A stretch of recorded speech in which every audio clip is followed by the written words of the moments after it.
Seafair weekend, this is the place to be in the Puget Sound. Wouldn't you agree? It is. It is amazing. But you know, I have a question. I've been wondering about this.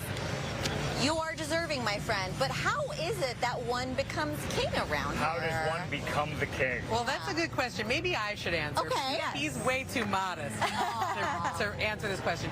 They appointed him King Neptune because of the tireless, and I mean tireless, that's not an exaggeration, work that he does for Seattle Children's. Not just our big event that we do, One Big Give in December, but all year long, he's always working for Seattle Children's. He is a machine, an absolute charity machine, so he deserves it. Appreciate that. Thank And you. now I've said something nice about him, so How I is guess he I can done for the year? Here's a chance to be a little shady. How has he changed since he became King I might Neptune? change. Is it going to his head? He wears a crown and carries a sword, which is unusual. I love Hard to get the it. headphones around the crown, I'm just saying. Yeah, I mean, previously I was the only one with a weapon, but now we both do. Well, we actually have another member of Seafair royalty on our team. You know, our segment producer, Rio Barber, greatest person in the world. She was actually Miss Seafair about 10 years ago in 2013, and she's taking a little walk down memory lane with some other Miss Seafairs, and they're going to tell us all about the scholarship program for women. Take a look. As we reminisce on the past 74 years of Seafair, we have to honor some very important women in the festival's history. You may notice some shiny accessories on our heads. Well, that's because I'm joined with past Seafair royalty, the 1967 Seafair Queen, Linda Russell, Miss Seafair 2009, Jackie Serenas, and Miss Seafair 2017, Axa Molina. Welcome, welcome. Thank you. This is such a wonderful reunion. So great to see you all after all these years. And so Seafair was previously known as the Seafair Queen, or Queen of the Seas, up until 1972, and I'm sure the festival was very different back then. So, Linda, talk to us about, you know, how they selected the Seafair Queen and how that felt for you when you were crowned. Well, I represented a small community at that time, which was basically standing timber. I had just graduated high school. I had a high school teacher that said, do this. 24 other gals were competing that year. It felt very like everyone was definitely queen material when I walked into the original. But it was a secret group, and you would, over the course of maybe 3 weeks, you went to a variety of functions and chatted with people, and of course there was whispering, like, I wonder if it's that person or that person, but you actually never knew until the actual night of it. And it was done at the intermission for the Lawrence Welk show. So it was in the Coliseum, thousands of people. It felt, you know, like, wow. And they passed a large crown over the entire group of girls that were there, and back and forth, and it landed on me. Amazing. And the rest is history. And so the rest is one of your duties even included flying in an airplane for the very first time. Tell us about that and some of your favorite memories from your reign. Was my very first time in an airplane, although my father worked for Boyd for a zillion years. But we went to the Aloha Days in Honolulu, and it was my first trip, and it was just very exciting. And I ended up spending 35 years at Alaska Airlines as a flight attendant after that. So. It's wonderful. Yes, and so Jackie, you were crowned Miss Seafair in 2009 when you were going to school at Seattle University. So talk to us about how the scholarship program for women helped change your life and really open opportunities for you during that year and beyond. The scholarship allowed me to have my junior year completely paid for, which was wonderful.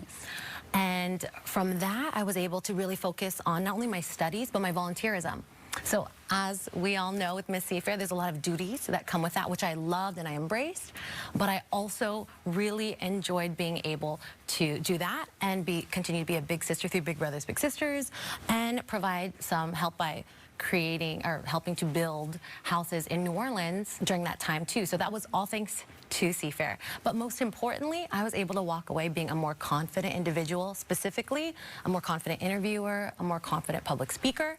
And for that, I am forever grateful to Seafair. Yes, that is so incredible. Hundreds of appearances throughout that summer. One of the photos you saw there, you actually got to meet Mariners legend Edgar Martinez, who was a Grand Parade Marshal during your year. What was that like, too? Oh, he is the sweetest individual. He is just as sweet, everyone. But, you know, Seafair, when I think of Seafair, one of the highlights is community and engagement, whether it's the Seattle Chinatown Parade or Bonadori, Pista Sanayon, or Seafair Torchlight Parade. And I feel like it's a huge piece of Seattle, especially a Seattle summer. Yes, I absolutely love that. It really, truly does celebrate the diversity of our region. So, AXA, you became Miss Seafair in 2017, and a big part of your duty is, again, speaking at those schools and really inspiring the younger generation to help give back to their communities. You were able to shed light on an organization you were super passionate about back then, and you still continue to do that to this day. Tell us about that.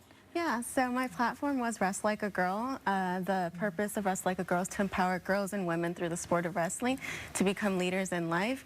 And so what that meant was, like, to be a wrestler, you have to be a confident person. You have to look your opponent in the eye and be able to take them down.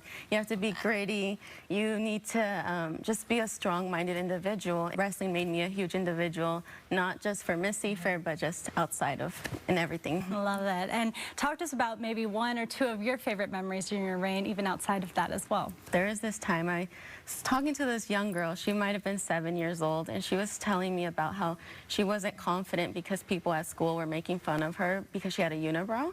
And I was like, hey, it's okay. I was like, if you look closely, right here, I was like, I have some hair too. Through Miss Seafair, I was able to gain confidence. You can have these experiences in life that are gonna make you more confident as well. And I actually gave her a little Wrestle Like a Girl pin too for her, so she can remember me and the moment we had. And that was the best thing, because that's what it means to be Miss Seafair, is to be a role model to individuals and young girls. And I remember myself even being one of those young girls at the parades, looking up to these beautiful women to see this message that we're able to help convey and help build that confidence in others for the next generation. It's just truly incredible. So thank you so much, Linda, Jackie, and AXA. Thank you for walking down memory lane with us. What an amazing part of Seafair and Seattle history. Rio was showing off a lot of that history there, but we actually have a picture of her during her reign. She is there with the Seafair Commodores. For more than 70 years, they've actually volunteered as Goodwill ambassadors for the festival, and they raise funds for the Seafair Scholarship Program for women. So we want to say thank you to them, and the current Miss Seafair is Savannah Parker. Savannah Parker. Yeah, Savannah Parker has quickly become one of my favorite people in the entire world. She is an incredible young lady. She goes to DePaul University in Chicago, grew up in Seattle, and because the royalty court is based upon philanthropy, she has done an incredible job in her own community. So props to Savannah Parker, Miss Seafair. So great. Oh, that's absolutely wonderful. Are you guys into classic cars at all? Oh my God, yes. Hello. Yeah, great people. Well, there are a lot around here, among many other things that we can check out here at Seafair Weekend. So